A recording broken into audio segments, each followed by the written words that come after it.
Hello, how you doing? It's MrDoTheMath here, and today we're going to talk about rationalizing, right? Rationalizing basically is implying this. Whenever you have a situation where there's a radical in the denominator, you have to get rid of it. In order to get rid of it, you have to multiply the top and the bottom by that denominator, right? So you're going to multiply the top and the bottom by the square root of 2 here, right? Because you have the square root of 2 with the denominator.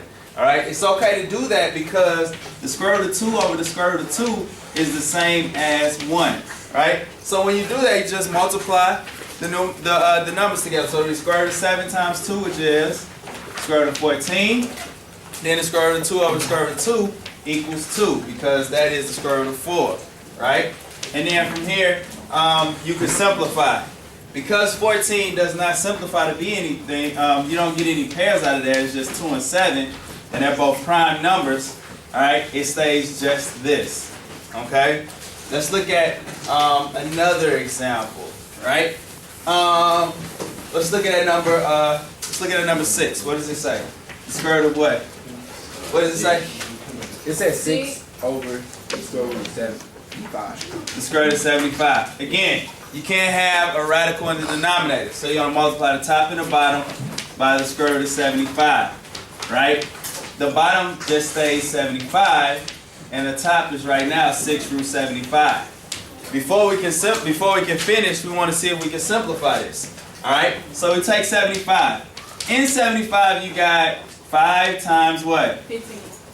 5 times 15, and then 15, you got what? 5 times 3. You got a pair of 5s there, right? So 5 goes on the outside. So then you end up having 6 times 5 root 3 over 75. That simplifies to be 30 root 3 over 75. Now, you can simplify the numbers outside. Yes, sir? So I'm getting that. So whatever the bottom number is the number you times. Yes, exactly. Right? So now here, the greatest common factor between these two is going to be what? 5. Right? 15? Good. 15. So 30 divided by 15 is what? 2. And then 75 divided by 15 is what? 5. So your answer is 2 root 3 over 5. Okay? So when you're rationalizing, you're just multiplying the square root of the bottom number, the denominator, into the top and the bottom, the numerator and the denominator. Alright? Don't forget to like and subscribe. MrDoTheMath out. Hey.